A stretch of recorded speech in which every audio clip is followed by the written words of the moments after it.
Well, we have all eyes right now on this elevator bank as President-elect Donald Trump is set to leave Trump Tower shortly for New Jersey as the Trump transition team is moving quickly. But his first picks are being criticized for a lack of diversity.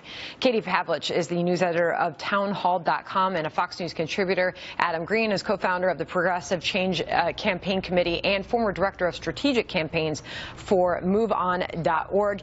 Katie, I'll start with you first because I've noticed there's a common topic you've been tweeting about, and that is defending criticism on the timing of Trump's picks. And here it appears he's moving at breakneck speed on announcing his administration.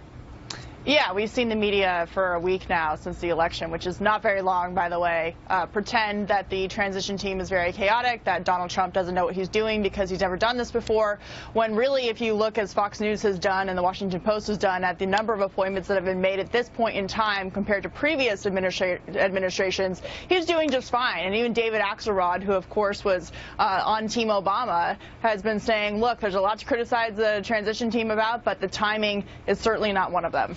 And the other criticism is that there's a lack of diversity.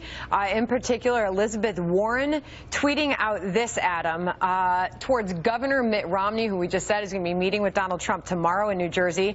She said, when you're meeting with that Donald Trump, maybe you could bring your binders full of women with you. I guess she's suggesting what? Well, she's witty. These are not people that will make proud anyone who Trump thinking they were voting against the establishment. Now, Steve Bannon is a white supremacist former Wall Street banker. That is the establishment, right? Jeff Sessions is someone who is opposed reforming Wall Street and holding Wall Street accountable every step of the way. Is he someone who's going to jail Wall Street bankers that broke the law? And really Donald Trump is asking people to rally behind someone for Attorney General who called the NAACP un-American and called a former federal prosecutor who's African-American boy. Okay. Like, why is he asking his supporters to rally around that? That's really unfair to them. Yeah. Katie. Bill Clinton, husband of Hillary Clinton, spoke at Robert Byrd's funeral, and he was a member of the KKK. So we can go back and forth all day about who is more racist than the other. I think that we're over that point, which is why Donald Trump is dead, won. And in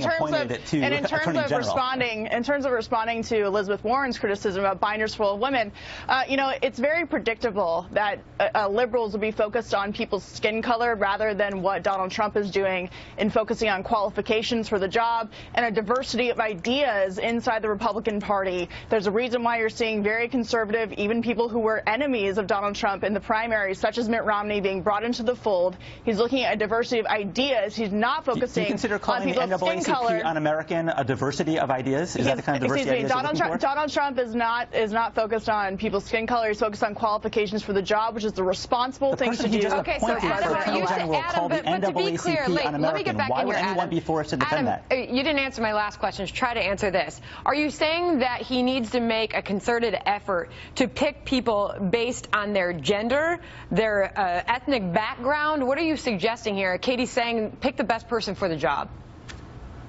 Yeah, well, I happen to believe that there are a lot of very qualified people who are women, who are African American, who are Latino, etc. But that's actually not the core thing for any one position. Like Nikki Haley. If I were Trump, I would focus on people who A, are not racist, and B, who have a proven track of challenging corporate power and challenging power in general, not the Wall Street establishment and the political establishment that he campaigned against. Okay, so let's talk about some other considerations here. Michelle Rhee, former chancellor of D.C. Public Schools, being considered as education secretary. Katie, I'll throw this one to you. Yeah, Michelle Rhee would be a fantastic choice for education secretary because we saw her turn the Washington, D.C. labor union-run schools, failing schools for students, but definitely beneficial to teachers in the labor union. She turned all of that upside down. So when it comes to draining the swamp, so to speak, she is the right person for that education job. And so I think it's really smart of him to bring her into the fold. Whether she'll take it or not, or whether it's offered, we still don't know. But she's certainly a very well-qualified woman who has done a lot of work on this issue for students rather than the labor unions and the teacher unions. All right, so Adam, let me put you in a position to tell me, because we are all Americans and we're trying to unify behind this president, and you obviously having some harsh criticisms of the president-elect, who are you seeing that he's talking to that would be a good choice, or maybe that he hasn't yet, who you would like to see in? Well, first, Donald Trump needs to approach this with some humility and recognize that he lost the popular vote. And if he wants to bring people together, he can't just bring ideologues from Wall Street who are white supremacists to the table. Do you have any there's ideas? someone who I'm quite fond of is Byron Dorgan from North Dakota, former Prairie populist senator, but who got everything right when he predicted the Wall Street collapse in 1999 when we deregulated Wall Street. Someone like that. I know that if Hillary Clinton had gotten elected, someone like Donna Edwards, who is an outgoing member of Congress from Maryland, is somebody good. Katie, but I'm not sure if they would want to serve in a racist administration. Last word on that.